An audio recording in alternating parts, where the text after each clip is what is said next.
2026 is going to be an awesome year. We got some pretty cool stuff coming up. First off, we got Foundations of Recovery. This is our flagship program. We're starting it in January. This is for anyone, man, woman, or couple who wants to come and reclaim their heart from shame, trauma, and betrayal. We start off with an education on all sorts of principles, give you the common language. We feed you from a fire hose in terms of all things recovery. It is such a great start to recovery. And we get at the roots of things, Tyler. This isn't like any other program. Like, this is our healing journey in process, and Foundations is where we begin. If you look at the value that you're getting there to kick off a good recovery with all of the right education, all of the right language, and a team to get you started while also being directed by Brannon and myself through the whole process, what a deal. So if you're interested, if you're struggling, if you've been wanting to do something for a long time, jump into this. This only comes around every so often, and we would love to have you there. Click the link in the description to sign up for it. And to make it even sweeter, we're also including a raffle for a free pass to the Radiant Dawn retreat. Anyone who signs up for Foundations will be added to the raffle for that free Radiant Dawn pass. If you're a man and you sign up for Foundations, your name still gets entered, and you can give that pass away if you win it to any woman that you want to. So what you're saying, Tyler, is if you sign up and participate in Foundations, you could possibly go to Radiant Dawn for free? That's exactly what I'm saying, which is crazy because Foundations by itself is already an insane value. Man, I sound so salesy. But it actually is awesome. So come to Foundations. And even if you don't come to Foundations, sign up for Radiant Dawn. It's beyond therapy, the best healing experiences that you can have. Click the link below and come join us. Let's talk tools for managing triggers and relapse. Welcome to the Real Talk Recovery Podcast with the Therapy Brothers. We're brothers, we're therapists, and we know recovery. Bring your stories, your questions, your successes with real recovery.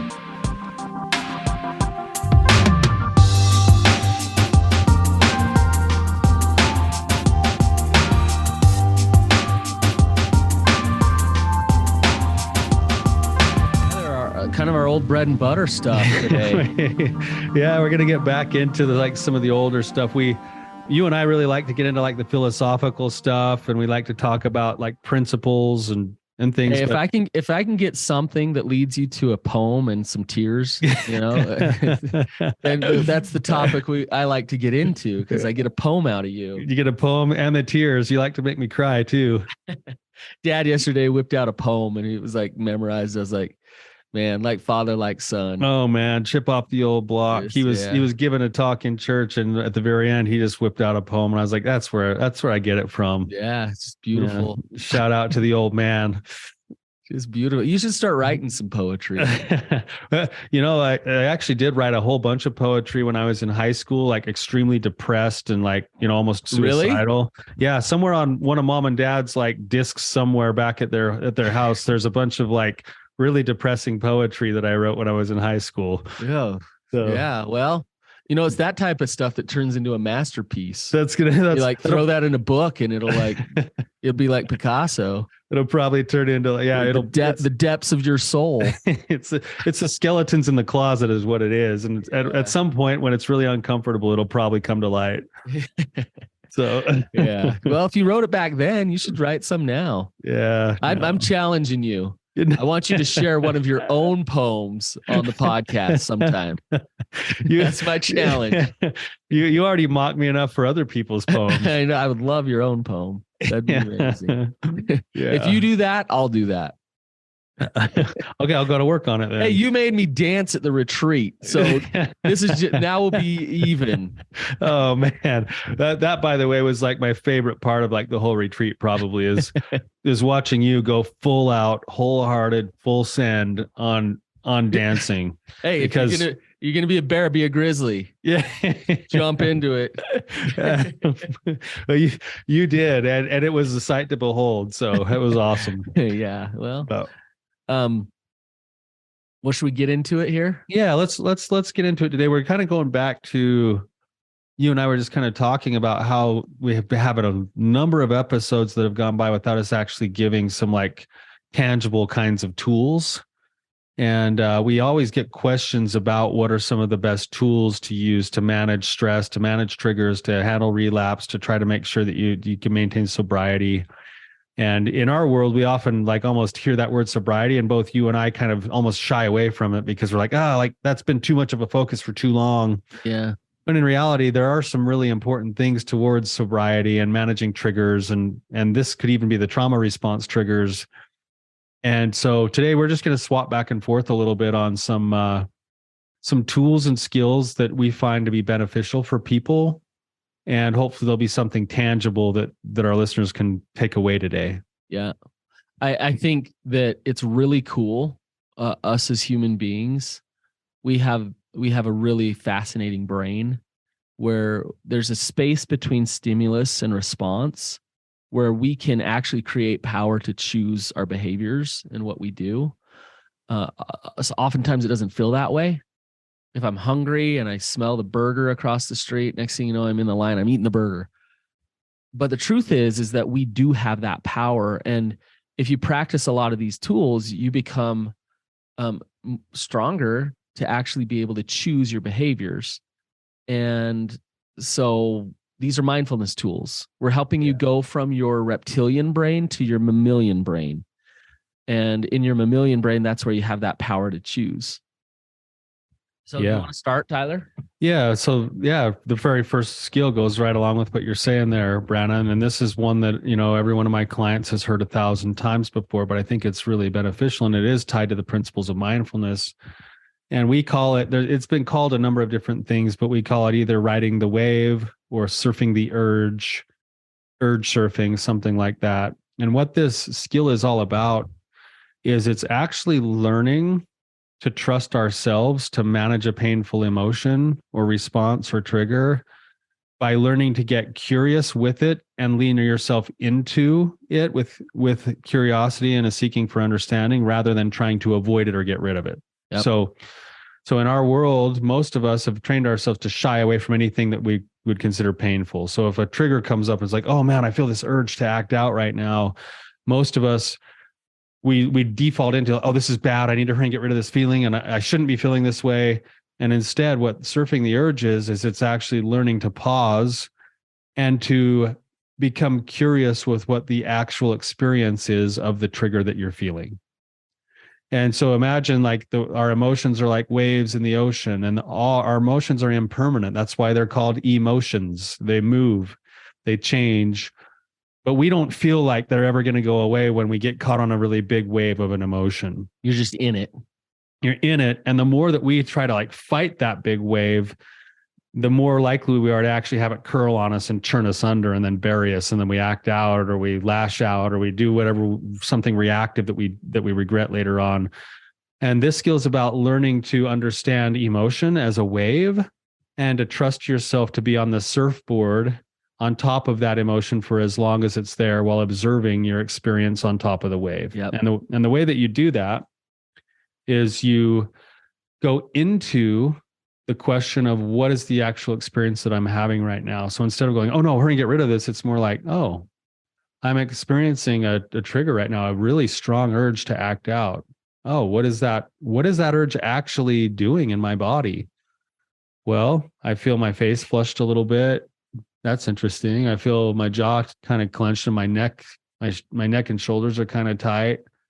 But I really mostly feel this like kind of like almost like open pit inside my chest. That's like, it feels like there's a magnetic pull wanting to draw me towards this acting out right now. Like, what is the actual experience of that pit in my stomach that I'm feeling right now? And how much does it consume inside my core? And where are the extents of that pain? And then I can acknowledge that that's what I'm experiencing, and then say the worst thing that this thing can make me do is feel.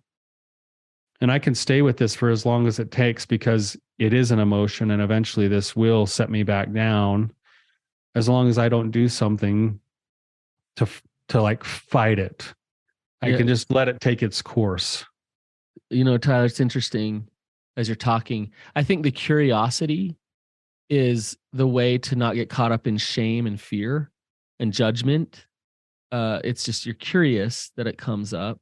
So it helps you regulate emotion, that curiosity does. Instead of taking an emotion, then amping it up with more judgment and shame and fear, you're regulating yourself. And then the observation really is the part of it that's taking you from your reptilian brain, your limbic system, your midbrain, into that more conscious part of your brain, your frontal lobe, where you're able to like really see it. So those observation skills are the skills that are getting you to that place where you have that power to choose. If you don't get yourself there, the limbic will take over and you'll just start to do things to deal with that emotion, behaviors that you might not want to do. That's right. And you can actually exercise that set of muscles that you're talking about, Brannon, of creating that space to observe and notice. And a lot of my clients, when I teach this skill, will say, but I'm trying to spend less time in fantasizing. And if I'm thinking about my fantasizing, then it's like, actually, no, what you're doing is, if you're in this place of fantasizing and then you become curious about what that experience is, you've actually taken yourself out of the fantasy, because you're now curious about the experience of it, which then allows you to get into your body. It allows you to give credence to those emotions. And we know that emotions, once an emotion is identified and validated, it begins to dissipate. When you acknowledge it. When you acknowledge it, and when it becomes valid, it's when it actually starts to crest and then bring itself back down. Mm-hmm. And so it's a really good skill. And there's a really simple way to practice this. You can obviously practice it anytime you have a big, like, strong emotion over something, but you can also just get yourself used to it by, setting your alarm once or twice a day. And when it goes off, just do a quick scan of yourself, name the emotion you most primarily feel in that moment, and then just sit with it for 60 seconds or 2 or 3 minutes or 5 minutes, and practice just observing the experience of whatever that emotion is in the moment. Mm-hmm. And then, 3, 4, 5 minutes later, you can set another alarm or whatever, and then you can just move on with your day. But practicing that actually allows you to then be skillful with it in the times when the emotions are pretty strong and big. Yep. But it's interesting it's impulse control is what you're talking about, is just stopping for a minute and sitting in it. We always talk about cold water immersion. That's what that is sitting in the discomfort. I think of women giving, natural childbirth. I've never done that, but I know that from what I've seen, one of the ways to do that is to just observe the waves come of pain, and just watch those waves of pain come. And if they fight it, or they resist it, or they don't want it, then it's much more intense and much more difficult. It's the same principle that you're talking about. And, you're talking about, oftentimes with somebody struggling with addiction, they have an emotion, and immediately with that emotion comes this, well, here's your numbing mechanism. Go to the pornography, go to this, go to that. And really you're trying to work your way down of like, oh, I want to go look at porn and masturbate. Well, why? What's underneath? Why? That? What's going on in my body? I'm feeling really bored. I'm bored and I'm stressed at the same time. Now I'm going to sit in that boredom and that stress and just observe that. And the worst thing that can happen is I'll feel that pain of that bored and that stress, right? Until it passes, and it will pass. And it will pass if I sit in it. Mm-hmm. Yes. No, with that, it does become difficult. I remember early on in my own recovery, one night I got this ache to just act out, like just urge, like as strong as I've ever felt. And I'm laying in bed, it's like 10 at night. And I just thought to myself, if I get out of this bed, I know that I'm going to go act out. And so I laid there all night, and I've been learning all this stuff, that we're teaching right now. And I thought to myself, I probably am not going to sleep tonight, but I can't get out of bed because I know I'll act out. So what am I going to do? And I did this skill, and it was so hard, and it lasted almost all night, to the point that I didn't sleep at all. And then the next day I was tired at my job, but finally I got home the night afterwards and was like, I made it. Like, and the urge had then subsided at that point for a minute, and I was in some respite, and I was able to sleep that night. And then a couple of days later, the same thing happened again, but this time my brain actually caught it and was like, well, even if you don't sleep all night tonight, Tyler, you've done it before, you can do it again, and it's going to be okay. And all of a sudden, just that reassurance and that trust with self added to that riding of the wave started to dissipate it even faster, because it was like, oh yeah, like, I did have a rough day at work and I am stressed about these things in my life, and it makes sense that I'm being triggered right now. I can sit with this and I can address maybe these couple of factors that are legitimate. I can now maybe address those things too, because I become aware of them. Right. As you're thinking, I don't know why I'm having this thought, and I don't want to take us off too far, but horny is a trigger.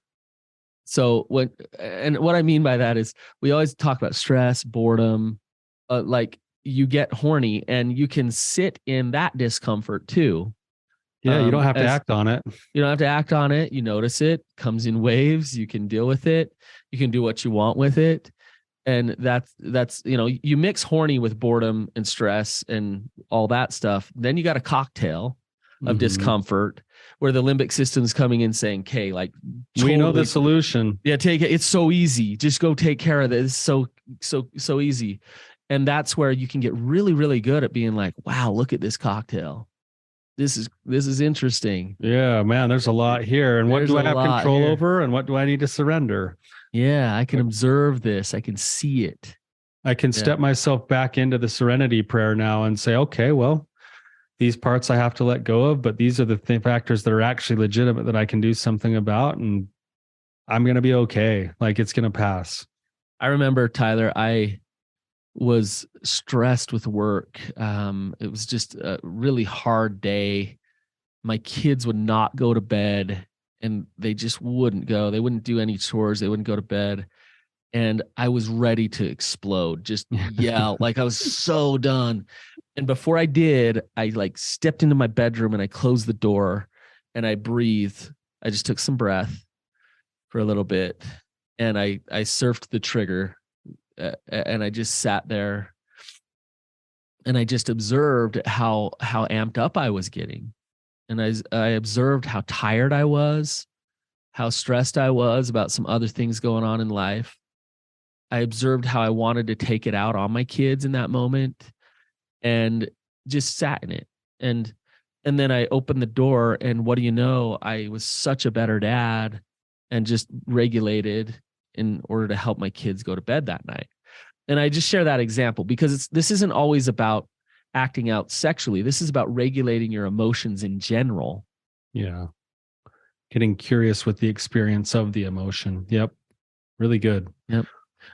Well, Brannon, hit me with one. What's one of your tools? Well, I'm going to hit you with one that is so basic and just so simple that it's almost sounds stupid that I'm sharing it as a tool. Okay. But I'm sharing it as a tool intentionally because it's so powerful and so important and so good. Okay. And that's a phone call. That's a reach out. So when you're triggered, and I'm talking when you're triggered to act out sexually, or when you're triggered to step into control as a partner and you're amped up in your anxiety, or whatever it is, reaching out has an effect on you, a far more reaching effect than you might even realize. And when you call somebody, you do a couple of things. One, you now have somebody in your corner, so you're not alone, so you get out of isolation. Two, when you say something out loud, you actually acknowledge something and you say it verbally.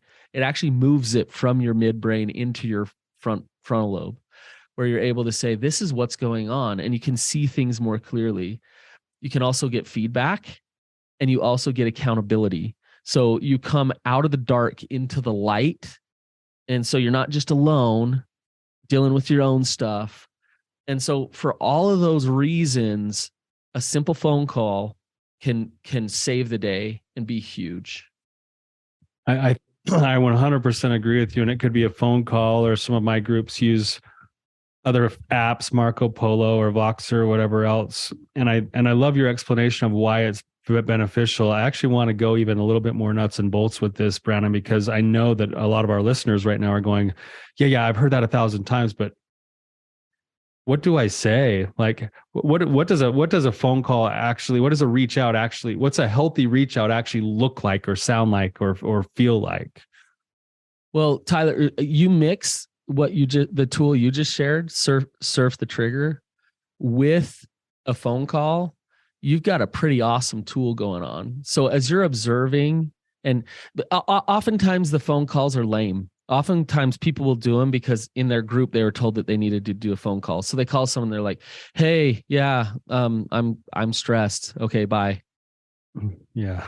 But when you have a support system that knows you so well and loves you so much, and you can call them and say, "I freaking want to yell at my kids right now. I'm so stressed. I'm so tired. I'm just so done." And that other person says, "I've been there. I know how that is. Yeah. How do you really want to react here? What do you really want to do?" So they hold that space, but they also kind of help you through it. So what you want to do when you reach out is you want to really get honest and you want to get vulnerable. I've had guys in my groups call a group member at 3 a.m. and say, kind of like the night you were just describing, "Dude, I've been laying here for 3 hours and I want to masturbate. I want to look at porn so bad. That's where I'm at right now." And that other dude on the other end of the line at 3 a.m. is like, "Dude, I just woke up, but thanks for calling me. Yeah, I'm glad you called. Thanks for calling me, man. Like, I appreciate that I'm safe enough for you to call me right now." And you just said that. So the guy who said that, the other guy doesn't need even say that much on the other end. He's just waking up. But the guy who said that has now used a massive tool to help him out of that dangerous situation. Yeah. I'm thinking of like a quick story kind of around this tool. I remember several years ago, I had a client who was pretty all in on his recovery. Like he was trying to do it all right. You know, he was engaged, and I got this text message one night. It was like maybe 9:30, 10 at night from him, and was like, "I'm really struggling right now. I really don't want to mess up, but I'm feeling like really close to the edge right now." So I got on the phone with him and I called him and talked him through it. I probably taught like the ride the wave skill or something else with him. And then afterwards I said, "Have you called anybody else in your group?" He's like, No, I knew you were going to say that. I knew you were going to tell me to call someone in my group, but I can't do that. That's why I called. That's why I reached out to you." I'm like, "Well, why can't you do that?"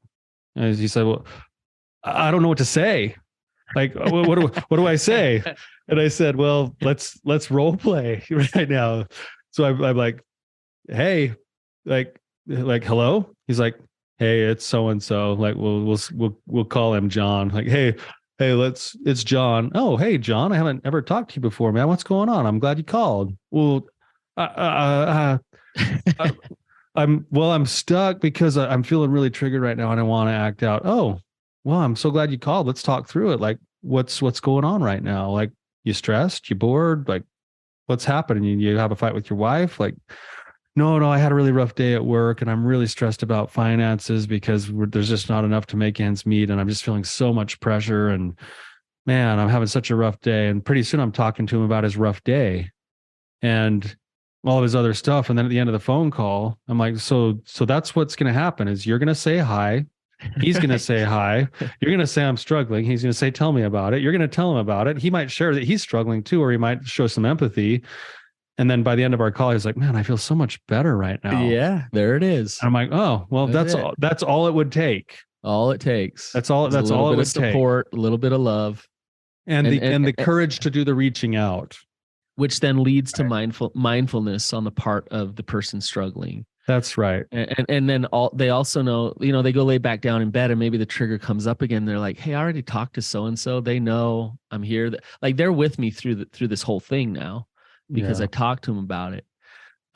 Simple tool, Tyler, but very powerful. This tool, it requires more than just that phone call, though. It requires, like, you might be listening to this thinking, "I have nobody to call."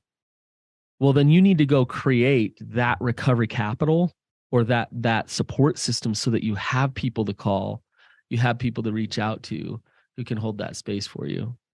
That's beautiful. And I think a modification of this one, Brannon, before we move on to my next one is there is some merit, even though I really like one-on-one connection with people. I think there's a lot of merit in that. There is some merit to even just, I've had clients before call me and say, hey, I know you can't answer right now, but I'm just going to leave a voicemail. And then they leave like a 3-minute voicemail before my phone cuts them off. And at the end, inevitably, they always go like, no need to call back. I feel better now. I just need a place to speak it. Yep. And just them knowing that I'm going to receive a message and have heard them and that they've been able to speak it and that they've had a landing spot sometimes is even just a good starting point for that.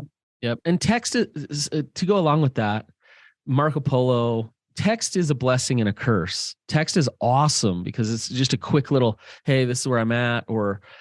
But if you rely on text to not be vulnerable in your recovery, that becomes problematic. And so text is awesome because it's easy and it works. And it's, I've seen groups do things like they'll text out, hey, I need a phone call right now. Can anybody talk? So that's good. Yes. Hey, I need, and then usually 2 or 3 guys, hey, call me. I'm good. I think text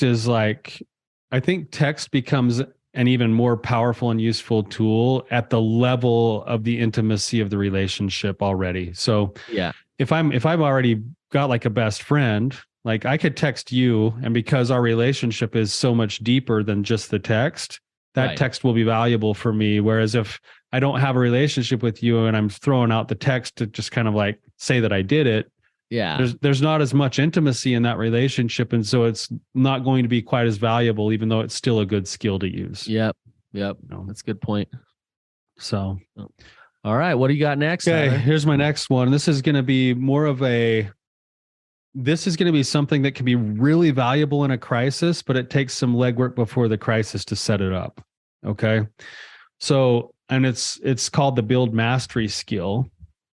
And this goes into like a wholehearted recovery generally, but then becomes its own crisis survival tool if it's being cultivated. And what this means is that I need to take a look at my life and I need to make a decision on 1 or 2 things that I'm going to commit some level of time and energy and resource to for the sake of simply building mastery at it.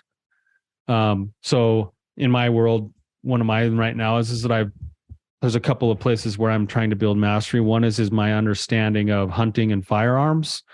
And the other one is you redneck. Yeah, exactly. Well, which I love because I'm benefiting from it.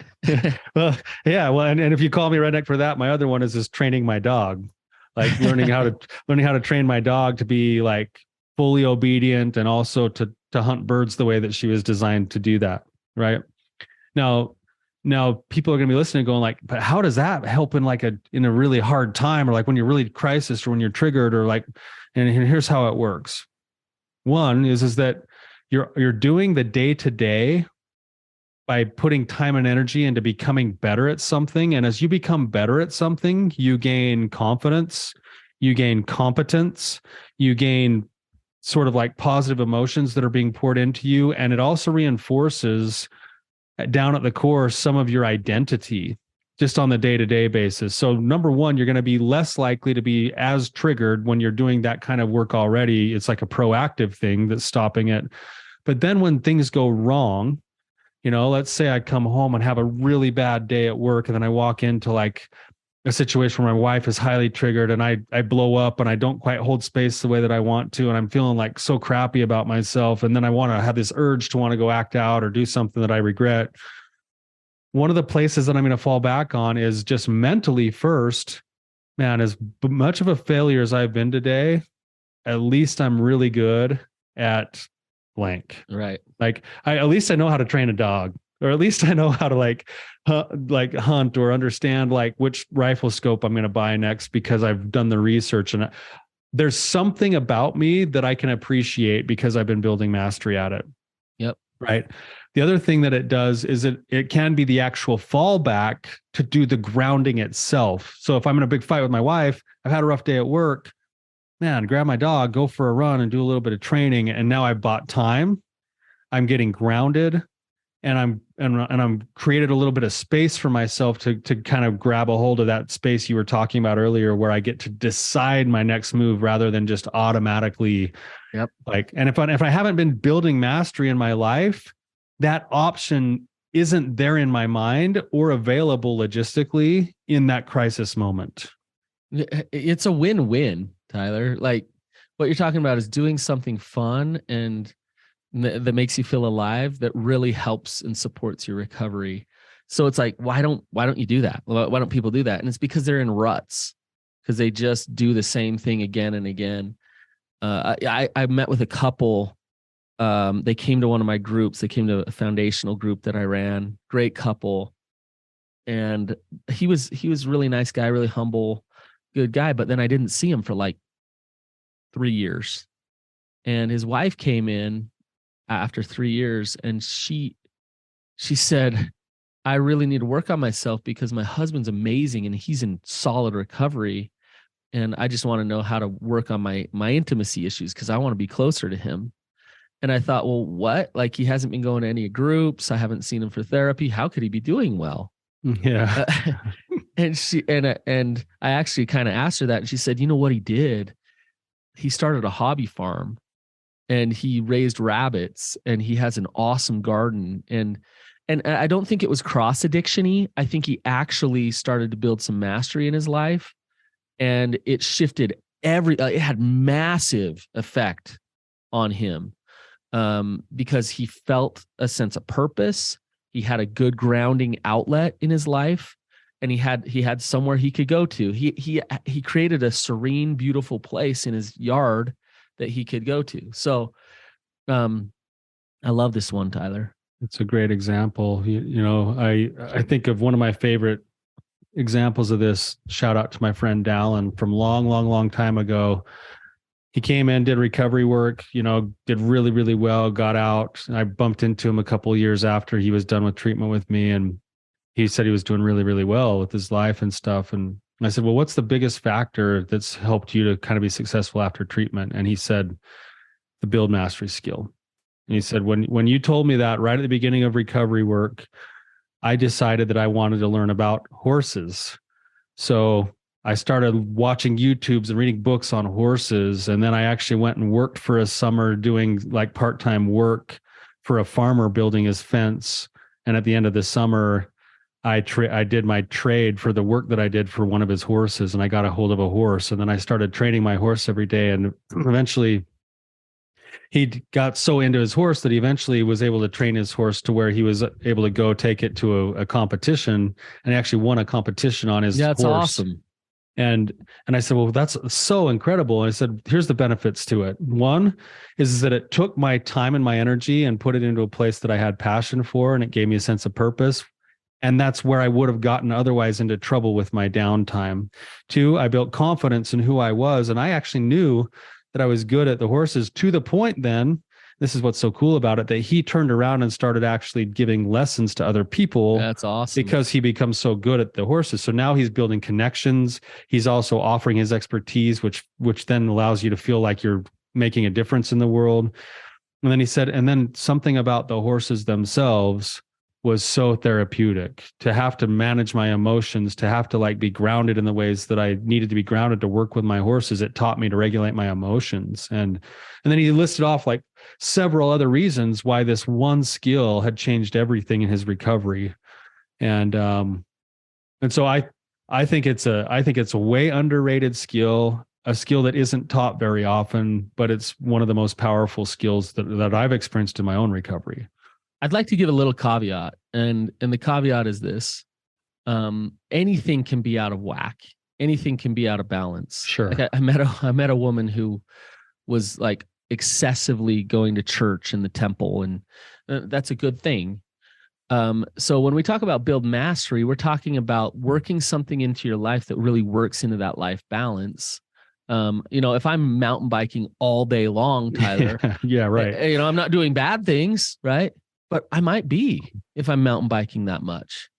And so I have the skill, I have the mastery that I can go to, but I keep it in equilibrium. It's in balance in my life. Yeah, it needs to be done in some ways in moderation. One of my best friends, he'll know who he is when I'm talking about him, but he's in recovery himself, and he almost every single day from like 5 p.m. till dark goes fly fishing. And to me, that's like almost like cross addiction-esque, because he still has a family and kids and wife and other parts of his life that now totally doesn't get noticed, because every single day he's building mastery on the river.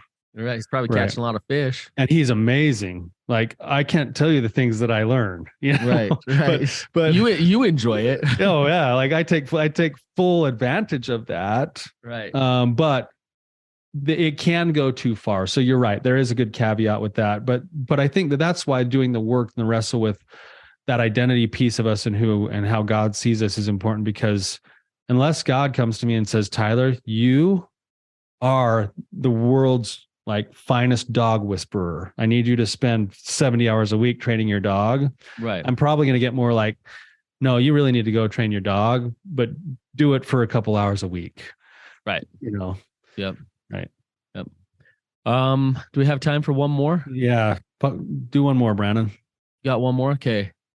This is, who was it? Benjamin Franklin, maybe? The ounce of cure. You know what I'm talking about? Yeah. An ounce of prevention is worth a pound of cure. Yeah, you got it. Thanks. I knew you'd have it. It's not quite poetry, but so this is a prevention tool. So you're getting ahead of it. And there's tools for prevention, there's tools for winning in the crucial moment. And this is a preventative one. It's just setting up some structure in your recovery and staying away from the murky waters, staying away from the swamps or the cliff that you don't want to fall in. And it's setting some boundaries for yourself. We call them bottom lines, black and white boundaries. You can't really leave much gray, or else you'll talk yourself out of them. So here's an example. A bottom line of mine might be, I'm not going to be on the computer after 10 o'clock at night. That's just a bottom line. No matter what, every email can wait until the morning at 10 o'clock. It's just not an option to get on that computer. I've seen spouses set bottom lines around not jumping into their partner's recovery. I'm not going to ask him for his phone, ever. Like, that's a bottom line. I'm not going to ask him to look through his phone because he needs to build trust with me. So I'm not going to jump into that. That's just an example. So just some hard bottom lines. Now, on the back end of it, you can have good intentions to keep these boundaries. That's all fine and dandy. But you need two things on the back end of it. You need some accountability and support. So that's what I was talking about earlier. When you break one of those bottom lines, you need to tell somebody. It's a non-negotiable that it needs to be reset and talked through with someone. It might seem like such a little deal that I was on that computer at 10:02. Like, I got off at 10:03. But your bottom line was 10. Your bottom line was 10. I know this sounds rigid, but what we're doing is we're trying to take seriously this thing so that you're not slipping down that slippery slope. So 10 o'clock, I did get off at 10:03, and I'll tell my support person, hey, when I noticed it was 10:03, I got off immediately. But I need to tell you that I broke that bottom line, because that bottom line is a big deal. And we're worried about this boundary here because it's protecting me from the bigger consequence thing that I don't want to do. So some accountability. The other thing is you need some consequence. And I noticed I didn't say punishment. Yes. So you don't want to get in the habit of punishing yourself. And it's not a shame thing either. Not a shame thing. But let's say I get on and I'm on till 10:03, and I realize I'm just not mindful. Like, I'm not mindful of my time. I'm not mindful of what. So you know what I'm going to do? My consequence is for the next week or the next 3 days, I'm going to practice 10 minutes extra more of mindfulness. I'm just going to meditate, breathe, practice extra mindfulness because I'm struggling with mindfulness. I committed to 10. I got off at 10:03. And the reason was I wasn't present. So the consequence meets the crime, and it helps you address why you broke that, and you learn and you grow from it. So this skill is it's just a boundary, but there's a lot connected to it that has to do with working full recovery. Yeah, I think that's important, Brandon, because I think a lot of our listeners probably have heard of this type of a skill before, but it's important to understand the underpinnings for the skill, which is number one, you're trying to alter the power of the habit pattern by having these bottom lines in place where you decide to put them. And I want to come back to that in a second. Yep. Number two, you're practicing accountability. You're practicing humility because you're being real with yourself about where your strengths and your weaknesses are. And you know that there'll need to be some changes, even if they seem simple and stupid. It takes humility to do that. Accountability, there's also connection in that, because when I reach out and commit to things, I'm connecting with somebody else in addition to the accountability that I'm doing. Right. Yep. And the other thing that I'm doing is I'm actually practicing integrity. Yep. And right at the core, that's why like the line of defense or bottom line is so important, is because I'm actually reinforcing principles of wholehearted living.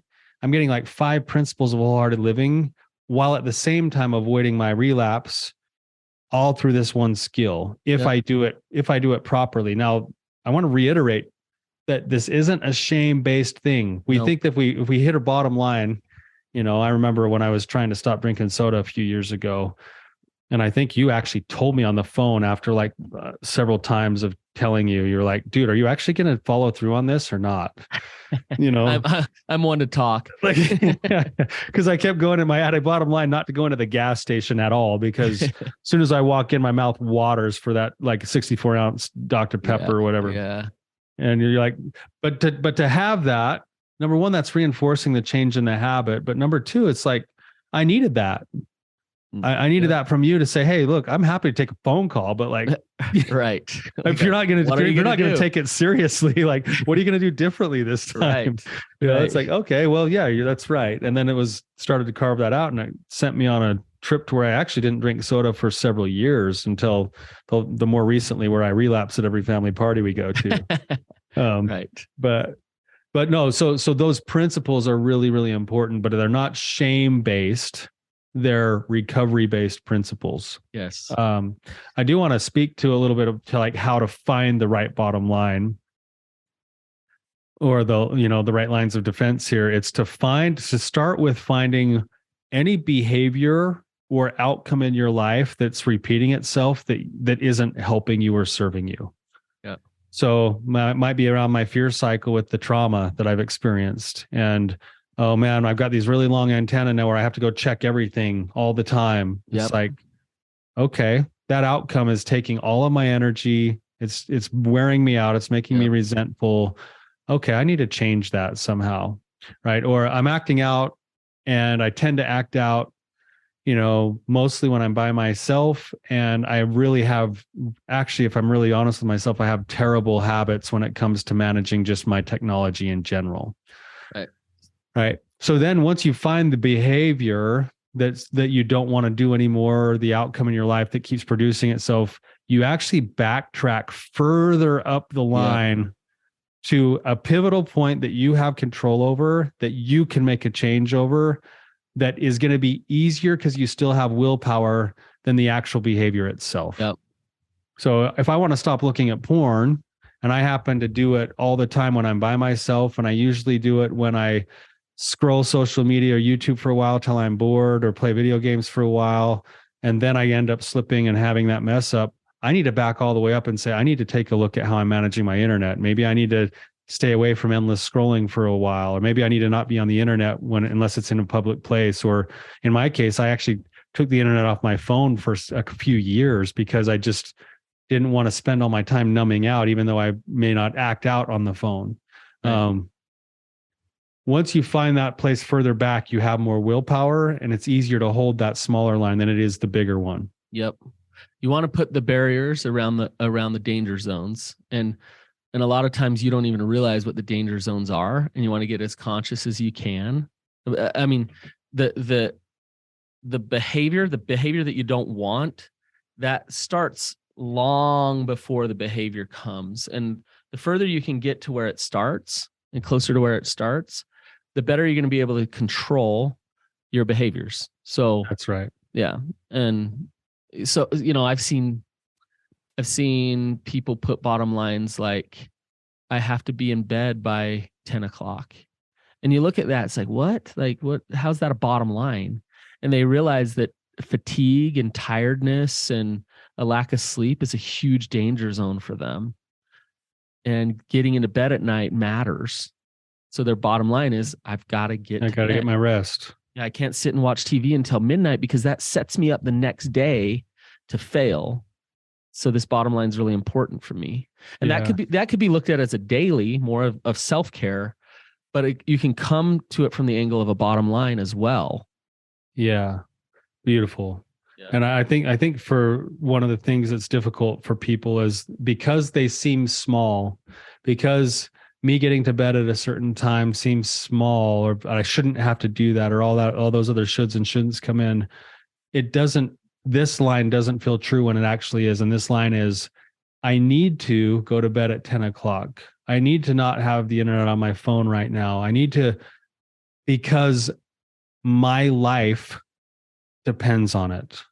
It's huge. And what I mean by that is my life, the way that I was designed to live it, depends on these little things, because these little things are the gateway into the big things that are causing me to stumble. Yeah. And if my life depends on it. Yeah. Those little things make a huge difference. Yep. Yeah. But we don't think that at the time. No. Well, and because the world says, yeah, well, whatever. Like, it's okay for you to you can take your phone in the bathroom. Yeah, come on. You're just going in there to go to the bathroom. You'll be out in 3 minutes. Just taking it. But the guys that we work with are like, setting it on the nightstand or giving it to somebody while they go in the bathroom. And it looks crazy to the world, completely crazy. But they know what they're doing. They're just keeping a bottom line. They're just, they're committed to it. They're keeping that bottom line. And they get all the benefits from it. And they're doing it for all of the other principles and not just the sobriety. They're doing it for the integrity. They're doing it for the humility. They're doing it because of the accountability. They're doing it because they have a life that they want to be living that's more intentional. And because of that, now that little thing that looks so stupid actually means a lot more. And it looks stupid because it's prevention work. They might not even be triggered at the time. And maybe it didn't make a difference that one time they did it, but it did make a difference. It makes a huge difference because of the commitment. This has been good, Tyler. This has been fun. It's good to get back to some of the basics. Hopefully this is helpful for, a lot of you guys who are listening. Put them to use, give them a try. And we'd love to hear some of the feedback on what's working for you, what's not. So if you just take one of these tools and implement it, it will change your life. So don't overwhelm yourself, but hopefully you don't just listen and that's a good idea. Actually go follow through and actually do something different. Yeah. Thanks, you guys. Have a good one. See ya.